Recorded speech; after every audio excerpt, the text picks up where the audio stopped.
You unlock this door with the key of imagination. Beyond it is another dimension, a dimension of sound, a dimension of sight, a dimension of mind. You're moving into a land of both shadow and substance, of things and ideas. You've just crossed over into the Twilight Zone.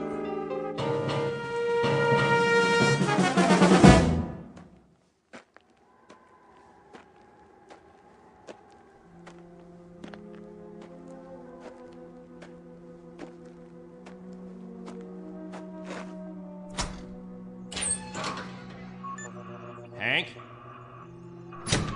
Hank! Oh, morning, Captain.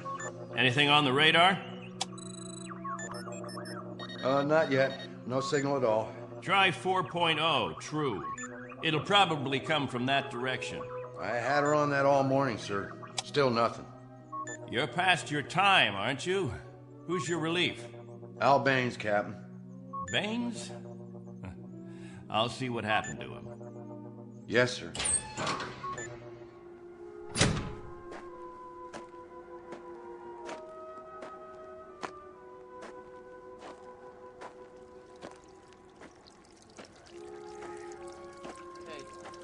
Morning, all. Anything yet? Afraid not. They lost, you figure? There's no telling. Okay if we fill our containers now? Go ahead, as long as the water supply holds out. Be a while till the next batch is ready. Julie, where's your husband? He was sleeping, Captain. Get him, Julie. Is something wrong? There's something wrong. Yes, sir. How does it taste today, Henry? Same as always, hot, flat, and unforgettable. But wet.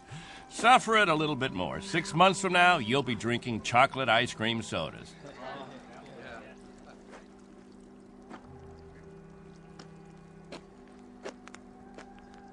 You want to see me, Captain? There's a man in the radar tower who'd like to see you, Al. He would have liked to see you 2 hours ago when you were supposed to relieve him. I overslept. Tell that to Hank Parker up there in the tower. Tell him you overslept, and then be good enough to tell him, Al, that you'll stand his watch all day tomorrow. That's not fair, Captain. It doesn't happen often. Once is too often, Al. More than once is intolerable. And many more than once is a case history of Albert Baines who likes his sleep. I prefer it to a stupid game in the hot sun, both of them. A game, Al? What are we listening for? 30 years of 2 shifts a day. What have we ever heard? Wind noise. And what have we ever picked up on the radar screen? Dust particles? But anything to make you happy, Captain. You listen to me. There's a ship on its way, and when it reaches this atmosphere, it may want to be vectored in. They may want landing instructions, wind direction, ground temperature. And if Al Baines is in the sack, we may spend the rest of our lives here. Is that what makes you happy, Al? How do we know there's a ship out there, Captain? A lot of garbled static 2 months ago that you told us was a message, and then nothing. 2 whole months, and you decide there's a ship coming here to take us back. You make the rules and set the watches and plan the days, and now you tell us the Messiah is coming. And you tell us to pray? The difference between you and me, Captain Benteen, is that I do my dreaming when I'm asleep.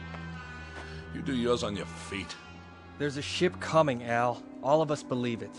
Because he tells you to. And we believe him. Whatever Captain Benteen says, that's what will happen. Sure you believe him. He tells you this is the best of all possible worlds, and by God, you break into song. You're sweating your lives away on this rock, but the captain says it's paradise, and we have to clap our hands. Rule by hypnosis. Al, there's a ship coming. This happens to be a fact. There's a ship coming. believe it. I tell you, it'll happen. And you know it's real, just as you know this is real. You haven't forgotten our ship, have you? The Pilgrim 1? The first spaceship sent up to colonize the outer regions? And this plaque, placed here by the 130 men, women, and children who established the first off-Earth colony. We owe them our belief, because they had faith. Don't ever forget that. Now, if you'll excuse me, I better go check on the generator.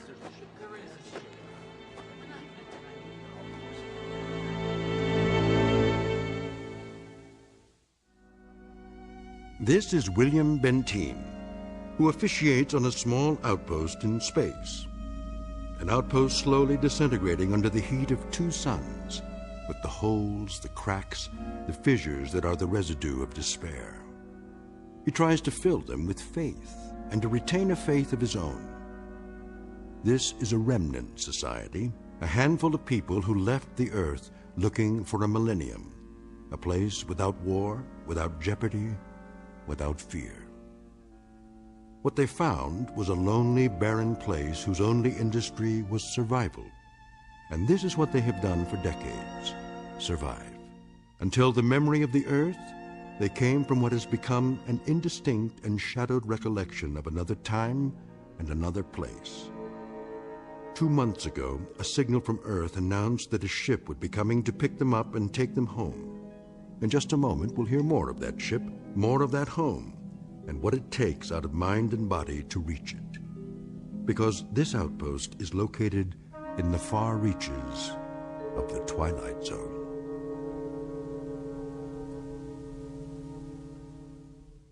And now, The Twilight Zone and our story, On Thursday We Leave for Home, starring Barry Bostwick with Stacy Keach as your narrator.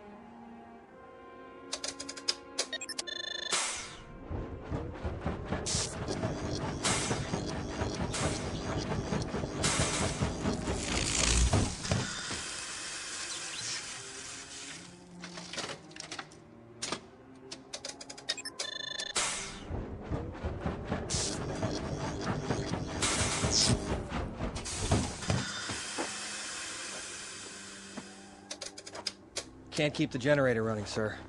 No wonder. Look at these wires. They're rotten. That's all we got, Captain. No backup? This is it. Any insulation? That's all gone, too. We used it on the converter belts. Well, we have to get the current running somehow. If that refrigeration unit stays off, the temperature in the underground rooms will go up 50 degrees. Well, we could stop the saltwater converter for a day or so, switch the parts. Then we'll have to do that. Tell the people to fill up all the jugs they have. We'll be shutting off the water in 6 hours. Yes, sir. Captain, what about the ship? It's on the way. We know that much. Then, everything will be different. When we get back, the things that are old and worn out, we'll throw them away. Just throw them away. Captain Benteen. What? The main square, come quick.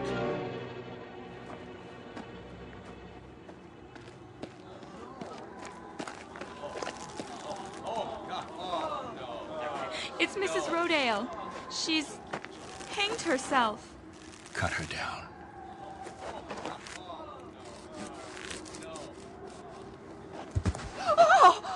Mommy, what happened? Is that lady all right? Get them out of here. Come, children. God have mercy on her. You men there prepare her. We'll bury her in an hour. Yes, sir.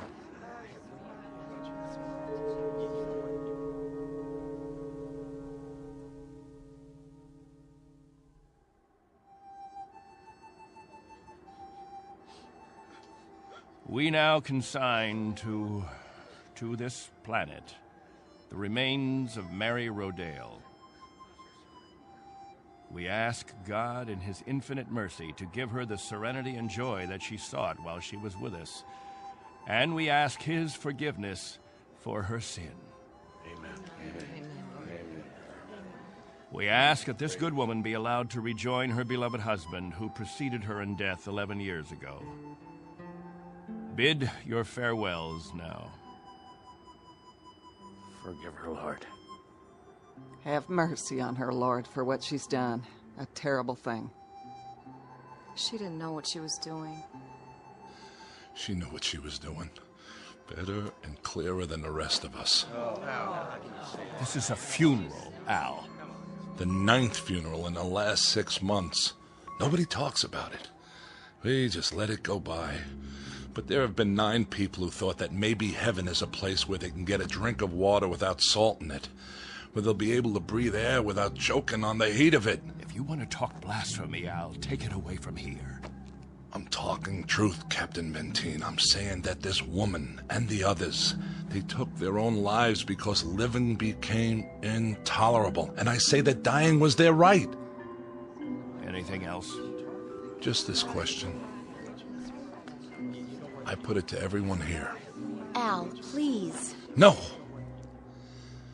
Isn't living tough enough that we don't have to do it by the book? Isn't it hot and blinding and miserable enough that there shouldn't have to be rules? So that we shouldn't have to suffer by the numbers? Will anyone make the simple observation that there's far more happiness going into that hole than what's left above ground? There's more peace of mind in that dead body than all you mourners put together. All we've got here is anguish. Captain Benteen, let us live with it or die from it in our own way. Young Mr. Baines here wants us to lie down in the sun. Young Mr. Baines would have us given to death when there is still life. He would end all the rules. He'd throw away the regulations. There'd be no standing in line for water. Let the strong take it away from the weak. No rationing of food. Let the young steal it from the old. And when that ship comes down to take us back to Earth, it won't find a society. It will find only a pack. There'll be no human beings left. Only animals. There's a ship coming. It's winging its way in now. It's on its way. Say it. Say it out loud. Let me hear you say it. There's a ship coming. There's a ship coming. There's a ship coming. There's a ship coming. There's a ship coming. There's a ship coming. That's right. There's a ship. A ship. Yes. A ship that's coming to take us. Hear that? Can you hear that, everyone? Do you hear? It's the Meteor storm! It's a meteor storm! Find shelter. Get inside. Up to the cave. Get up to the cave. Julie! It's Julie. She's bleeding. Quickly, we have to move. I can't. Something hit my arm. I think it's broken. Stand aside, I'll carry it.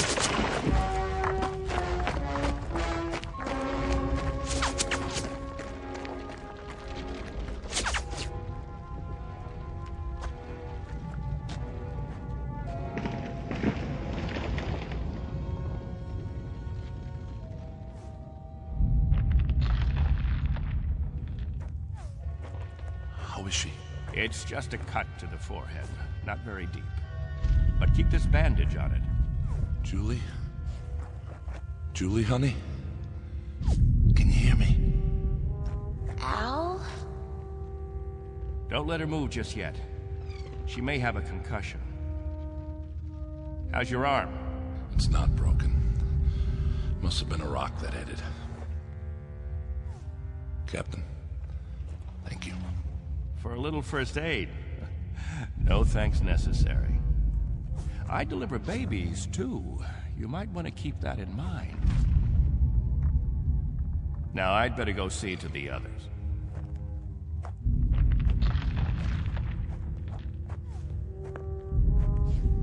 Will it go on much longer, Captain?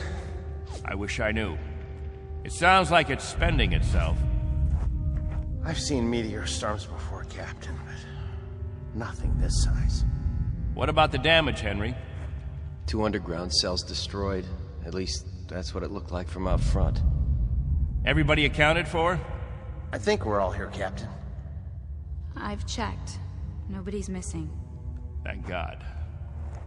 Everyone try to stay calm. The worst of it is over.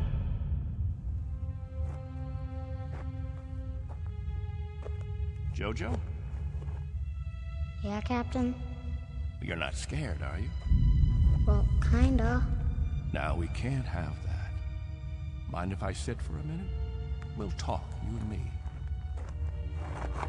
Captain, tell me about the Earth. Would you, Captain? Tell us what you remember. Yes, do. Well, all right, I guess I can do that. We'd like to hear. You, over there, is that you, Fran? Yes, Captain. And you, Buck. Yes, sir. You fill in the holes if I leave out anything. Straighten me out if I'm wrong about any of my recollections.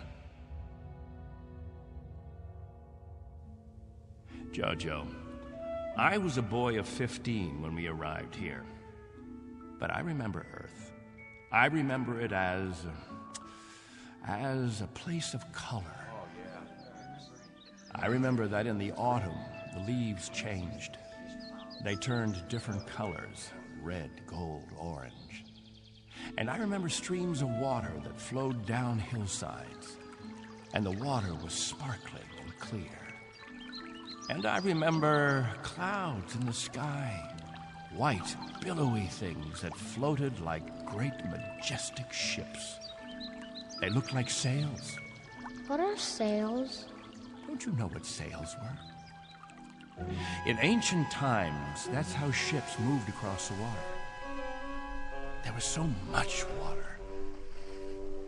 The men unfurled large sheets of canvas against the wind, and it was the wind that moved them. And I can remember night skies. Night. Endless black velvet with stars. And sometimes a moon that seemed to hang there as big as the face of an old man, looking down on us all. Captain, what's night? Why, that was the quiet time, Jojo. Night was when the earth went to sleep. It was the cover it pulled over itself. Not like here, with two suns always shining, always burning. It was a darkness that felt like a cool hand brushing over tired eyes. And there was snow on winter nights. Gossamer things that drifted down and turned the earth all white.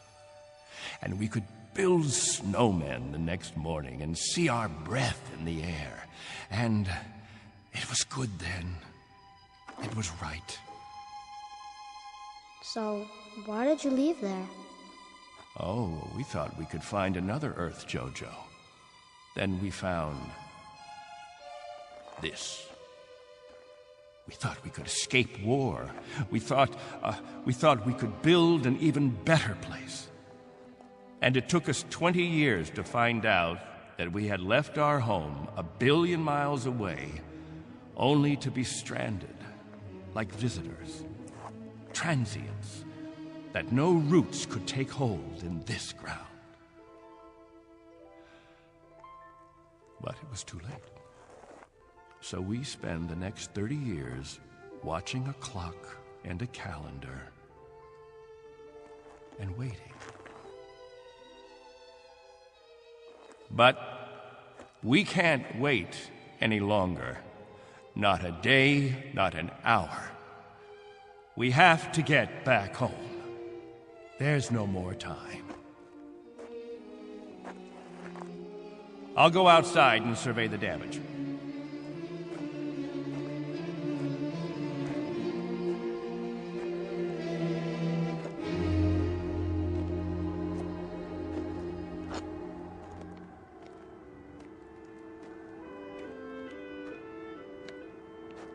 Not much harm.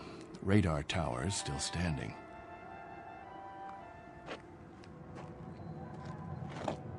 What? Why, it's... Al! Al Baines, do you hear that noise? All of you, come out here. Do you hear it? What is that?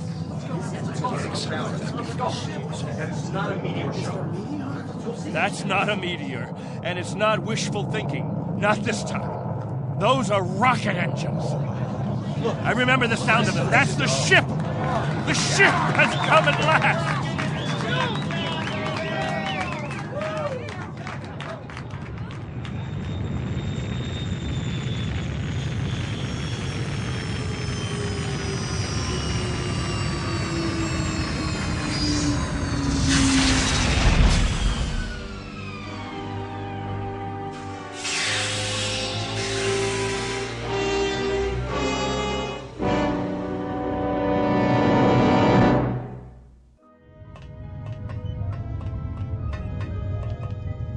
Wow, what a ship.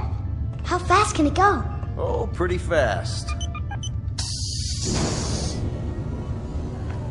Watch your step. Looks like you got plenty of room for everybody. Do you have any water? Clean water? We have enough. Oh, doesn't that sound wonderful? Delicious. Careful. I better talk to your leader. You have one, don't you? Sure do. Captain Benteen. I don't see... He's standing over there. Hey, Captain, come see the ship. Mr. Benteen? I'm Benteen. Colonel Sloan. I command the Galaxy 6. Our orders are to transport you all back to Earth. Colonel, what took you so long? 6.5 months, Mr. Benteen. 100 times that. We've been waiting for 30 years. Does it all look like this? Salt flats and scrubby mountains. 2 suns, hot and perpetual. 30 years of it. 30 years. The children have never seen Earth, and some of the older ones don't even remember it. They'll see it now. Our orders are to get you aboard as soon as possible. We figured that we should be able to lift off on Thursday. Are you still using Earth time? Of course. Good. That'll give you 3 days to prepare. Unfortunately, your people will only be able to take what they can carry. Over 200, aren't there? 187 men, women, and children. It may be a little crowded, but we'll fit you all in. You've been used to a lot of space, Mr. Benteen, haven't you? Space? Room to move around. That's all there is here. That and the heat. I can feel it. They'll make the trip standing on their heads if necessary. I'm sure they will, but I don't think that'll be necessary. Do you know, can you understand, what a godsend this is for all of us? It's hard to imagine. I can only say your country's very, very proud of you. What of the Earth? Has it changed? Not too much. Still green? Still green. And the cities? The cities still stand. And war? As always, I'm afraid. One dies down, another one springs up. But through some miracle and the grace of God, we never had the big one. Now, Mr. Benteen, all things considered, I think you'll find it very much as you left it. Captain Benteen. Captain? That's what the people call me. This place, their very lives, it's all been my responsibility. You've done quite a job, Captain Benteen. But you can rest easy. I'll take over the responsibilities now. No need. I'm used to the job, Colonel. The living quarters, they're underground? I was saying, Colonel, I'm used to the responsibility. I wouldn't quite know how to function without it. Is it cooler there, Mr. Benteen? I'm sorry, I didn't... Your underground rooms, are they much cooler? Yes, they're refrigerated. It's... Captain. Morning, Captain. George. The best morning ever. We just wanted to say thank you, Captain. Why? For what? For keeping us alive all these years. That's right. Without the Captain, none of us would be here. That's not necessary. You better believe it, Colonel. I do. I do believe it. Captain Benteen. Go ahead, Colonel Sloan. That's all right. I'll see to the others.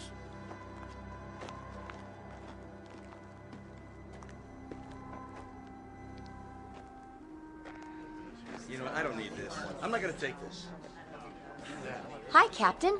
Julie, where's your bandage? Oh, I don't need it anymore.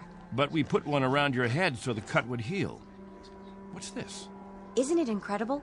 It's called a medicinal patch. You wear it for 24 hours? It accelerates the growth of new skin. Look at her forehead, Captain. You can hardly see the scratch. Better put the sling back on your arm, Al. I don't need a sling. Just this metal band. It's magnesium. Colonel Sloan said my arm would be perfect by the end of the week. Well, I seem to have had my practice taken away from me. But while we're here, I'd use that sling. I'll bet I've fixed about 500 broken wings in my time, and the only way to be sure it heals properly is to keep the limb immobile. Where's Colonel Sloan? I want to ask him what to pack.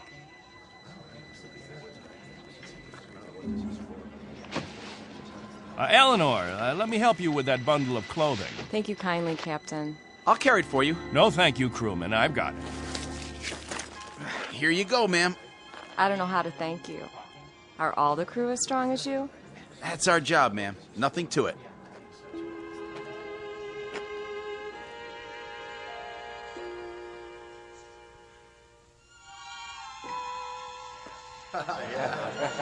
Hello there, Captain. Will. I'm so excited. How much longer? Not long. Be patient. May I have your attention, everyone? Good question. Quiet, please. What is it, Captain? As all of you know, we have less than 36 hours before we depart. And as I told you earlier, there is a maximum allowance of 14 pounds per person. Soon we'll begin weighing your belongings, and if we're over the limit, I'll make up a list of necessary items. I hope I'm not intruding, Captain.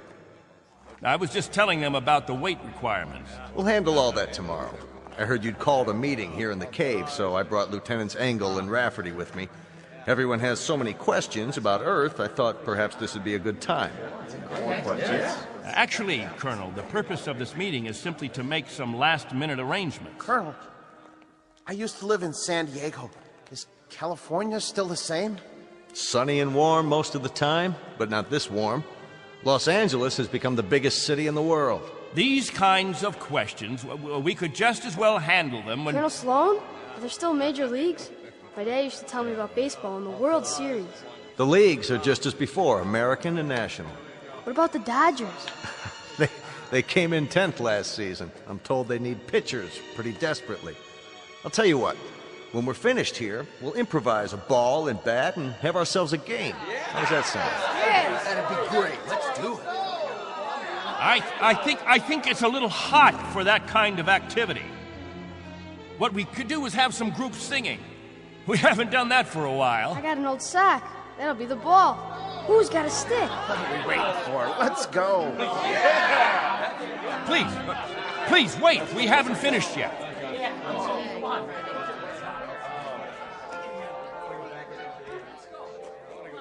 Jojo, I haven't told you a story in a long time. How would you like to hear a story about... What have you got there? This is what they call candy. One of the spacemen gave it to me. It tastes... Sweet, Jojo. It tastes sweet. Yeah, sweet, Captain. Want a bite? No, thank you, Jojo. Back on Earth, we can get all we want. Something, Captain? I'm not sure. I'm not at all sure. You've promised them all candy. You've made it sound as if that was what the Earth is made of. Sugar and spice and everything nice. Maybe they ought to be told the truth.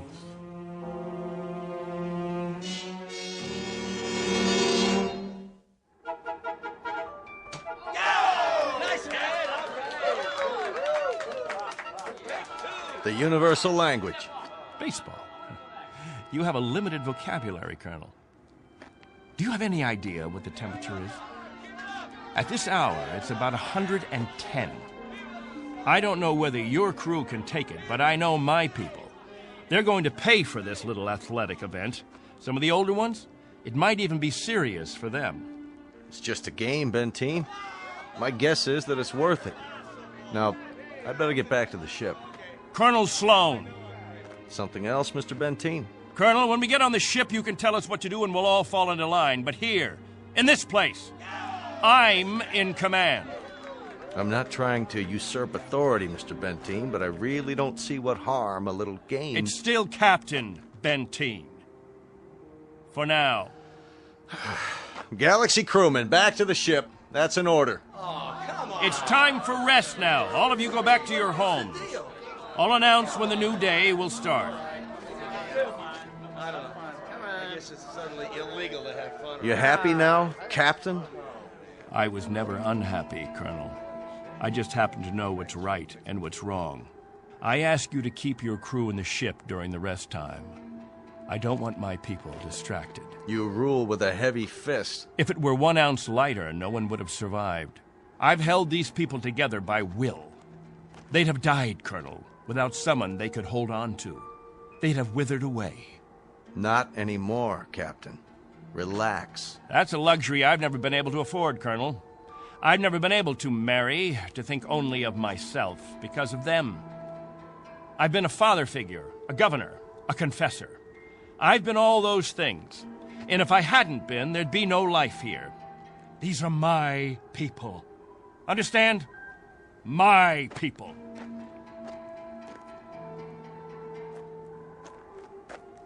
What's with him, Colonel? I'll bear with him a little bit longer, fellas. He's really quite a man. He's got just one minor aberration. And what's that? He believes he's God. As far as he's concerned, we're booting him out of heaven.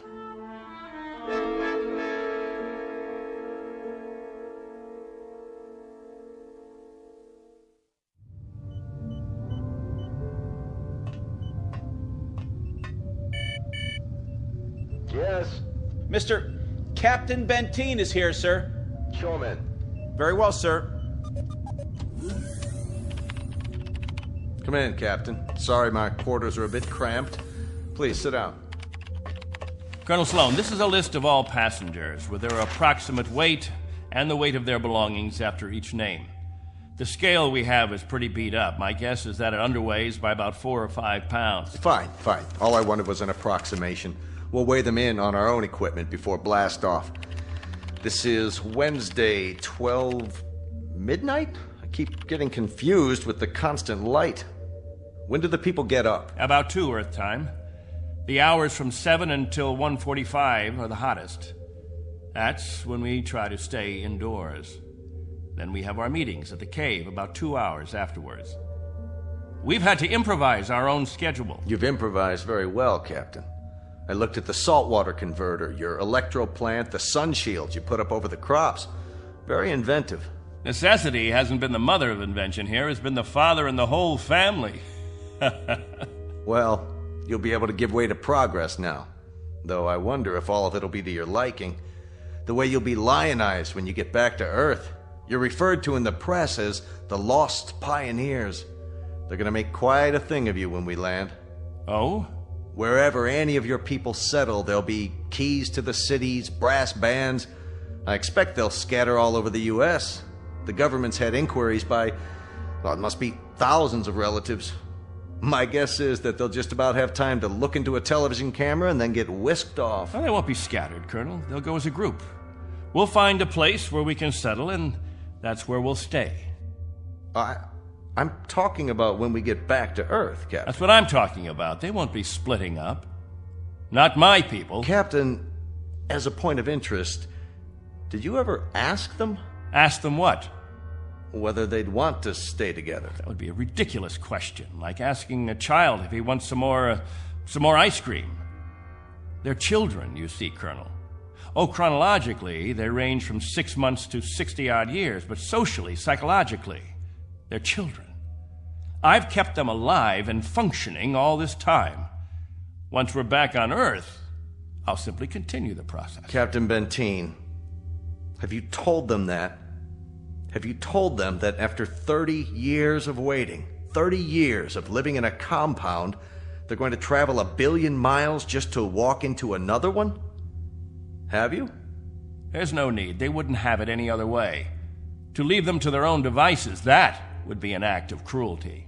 Captain, do me one favor. Just ask them.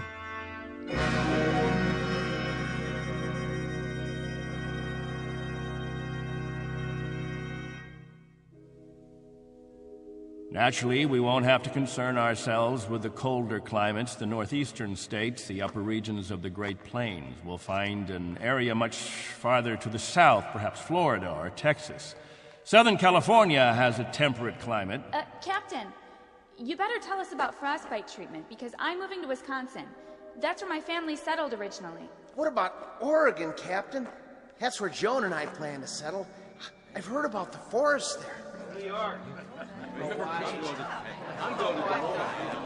Please, wait a minute. You don't understand. Let me make this clear. All of you will have a chance to meet your relatives. I see no reason why visits can't be arranged, perhaps even for a week or more. But naturally, we'll remain together as a community in whatever land grant we obtain from the government, or whatever given area we can arrange. I can assure you of one thing, and I hope put all your fears to rest. I'll remain as your guide, your consultant. And I guarantee that no one will lack for my help or my advice. Captain, Julie and I were thinking of farming. Why, that's a fine idea, Al. We'll farm just as we have farmed, but much more easily. The rainfall back on Earth is so plentiful. And as I told you, there's only one sun, so you won't have to shield the crops. Of course we'll farm. Certainly, we'll farm. Julie's got relatives in the state of Washington. You couldn't take the cold. None of you could. But I guarantee that wherever we settle, the farming will be good. I'll see to that. What's the matter? Don't you understand? We don't plan to stay together. You don't understand, Al. You've never understood much of anything. If we split up, I seriously doubt that we'd survive. Al, explain it to him. Go on. We'll survive, Captain. If anyone wants to stay together, that'll be their right. But if they want to go their own way, that'll be their right too. Am I wrong, Colonel? You're not wrong. We're to take you back as a group. Once on Earth, you can do as you please. Colonel, let us settle our differences in our own way. There are no differences, Captain. There are differences. There are. Changes that have taken place on Earth. Things we aren't prepared for. Oh, the Colonel has made it sound like a big holiday. The good life just plucked off a tree. Well, friends, I don't want any of you disillusioned. Wherever men live, they grub, they scrabble. They have to dig to stay alive. It's a fact. But together, that's the word, together. We've got to stay together. Think of that word now. Let's say it out loud. Everybody, now. Together. Together. Together. Together. Together. Looks like the congregation isn't with you anymore, Captain. What's the matter with all of you people? Wait.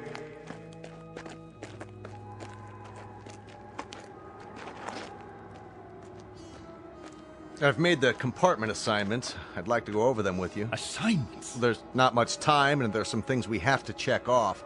There's a decompression problem that we've got to tell them about, and a moment of weightlessness shortly after we leave the atmosphere that I want to explain to the children. Do you know what we called you while we waited for you to come? We called you the Messiah. Did you? You were supposed to bring freedom, but that's not what you brought. You brought selfishness, dissatisfaction, divisiveness. With all the misery we've had here, those germs never infected us. I brought nothing but a ship and a crew and a means of escape. You've had no diseases, no viruses. Did it ever occur to you why? You've lived in a test tube, Captain. Antiseptic and germ-free and sterile. Sure, you're a group, a cell, but that's all over with. Now it's time for you to be what God meant you to be, individuals. Time to break the test tube. Time to rejoin the human race. What I'd like to know is why in the name of God you're so reluctant about it. Because I remember the human race. This is incredible. Oh, it's really incredible. I was wrong, Colonel. I've been telling them about an Earth that doesn't exist. An imaginary garden. No. We can't go back. It's too late. Captain, really?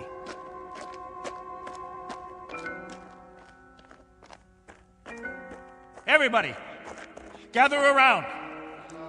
I've got something to tell you. Listen to me, all of you. I want to tell you all.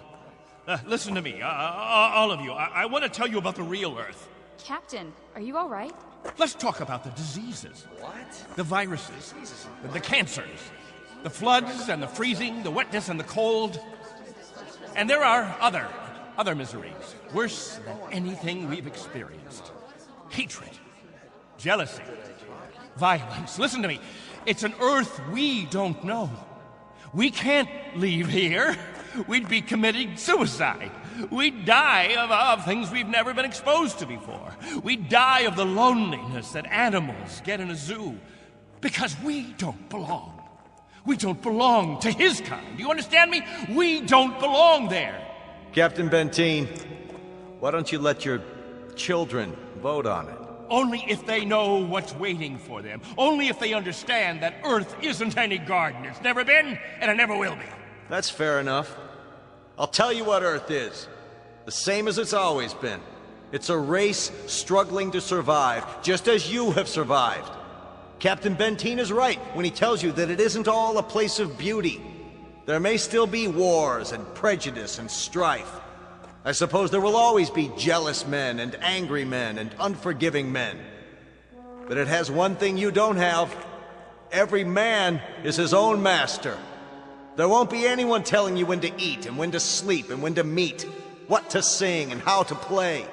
Instead of heat, you may feel cold, and instead of thirst, you may feel hunger. But you'll be men and women. You won't be sheep. You won't be a kindergarten. And when you pray to God, his name won't be Benteen.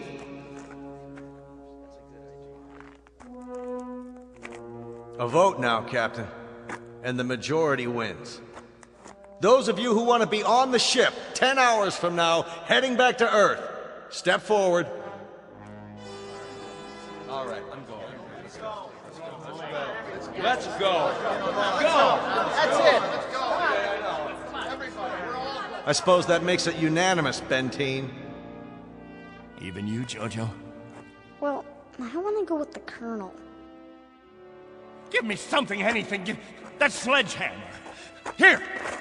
No, let it go. Angle, Rafferty. There, sir. Stop him. He's running from the ship. No. Captain, no, please. I gotta grab him.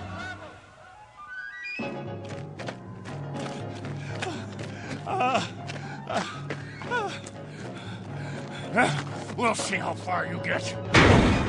Without a tail fin. Put it down!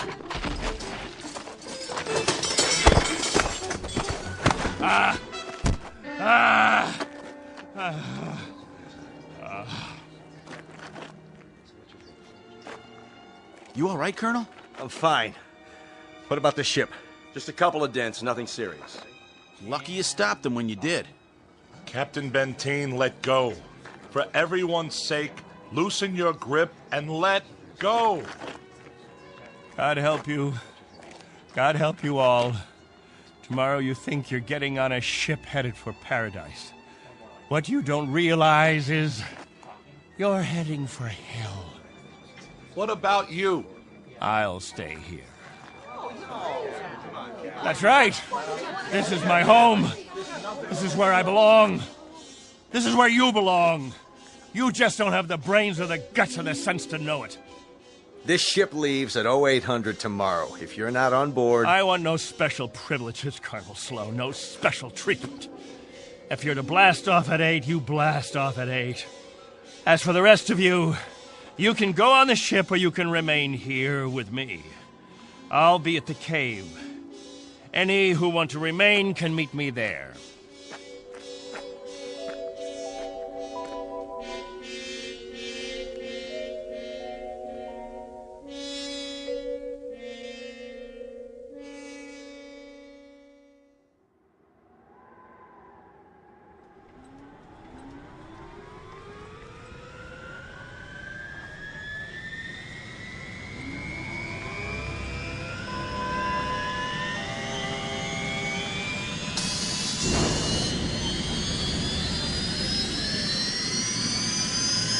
That's it, folks. The rocket's fired up. Everybody on board, single file. What about the captain? I'll give it one last try. Lieutenant Engel, see to the passengers. I'll be right back. Yes, sir. Where are you going, sir? To the cave.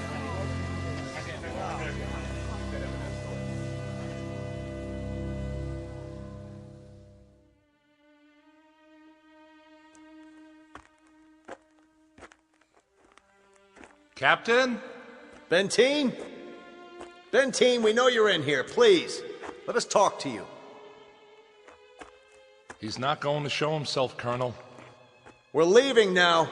We have to blast off in 5 minutes. If we don't, we'll have lost our orbital position. Benteen, it has to be now. Captain! Captain, please, come out! Remember this. If we leave without you, there'll be no other ships. This is where you'll live the rest of your life. And this is where you'll die. All right, Benteen. As you prefer. Let's go, Baines. Goodbye, Captain.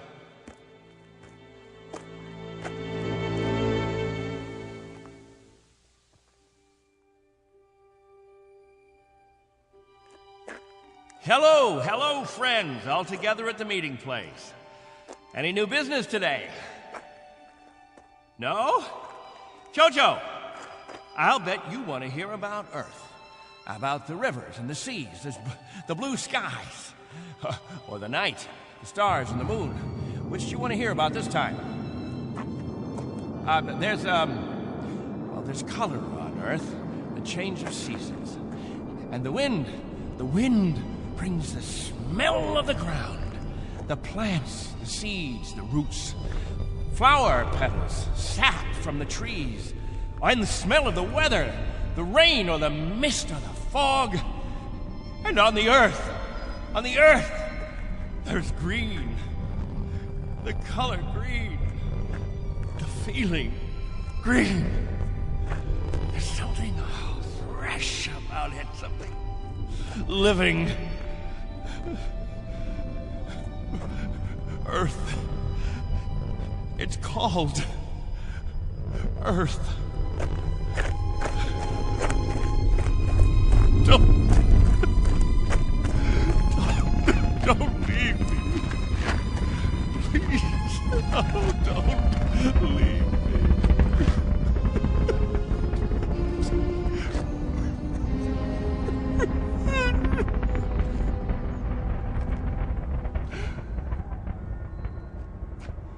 No! Don't leave me behind! Don't leave me.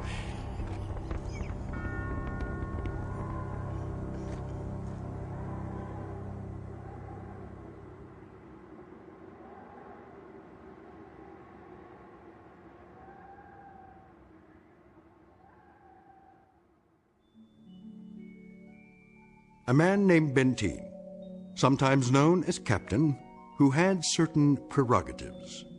He could lead, judge, legislate, even dictate. It became a habit, and finally, a necessity. William Benteen, once a god, now a population of one, on a distant outpost in the Twilight Zone.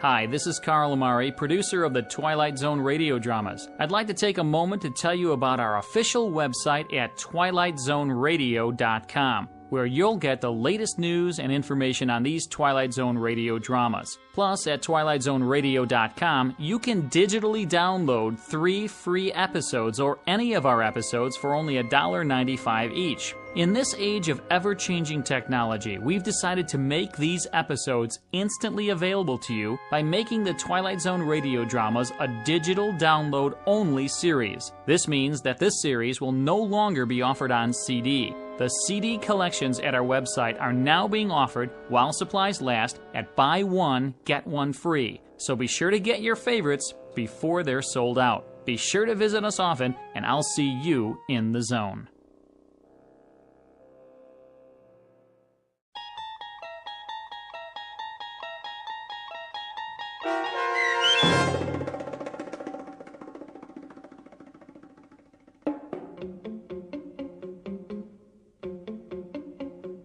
On Thursday, We Leave for Home, starring Barry Bostwick with Stacy Keach as your narrator, was adapted for radio by Dennis Etchison and written for The Twilight Zone by Rod Serling. Heard in the cast were Mike Starr, Christian Stolte, Elizabeth Lido, C.J. Amari, Richard Hensel, Justin Kaufman, Kurt Nabig, Joby Cerny, Jennifer Joy, Meg Thalken, Tracy Hernandez, Jake Salins, Doug James, Jeff Lupetin, and Amanda Amari. The producers of The Twilight Zone wish to thank CBS Enterprises and the Rod Serling Estate for making this series possible. This copyrighted radio series is produced and directed by Carl Amari for Falcon Picture Group. Sound design and custom Foley effects for The Twilight Zone by Cerny American Creatives Bob Benson, Craig Lee, Michael Slaybach, and Matt Sorrow. To learn more about the Twilight Zone radio dramas and to contact us, visit our official website at twilightzoneradio.com. Doug James speaking.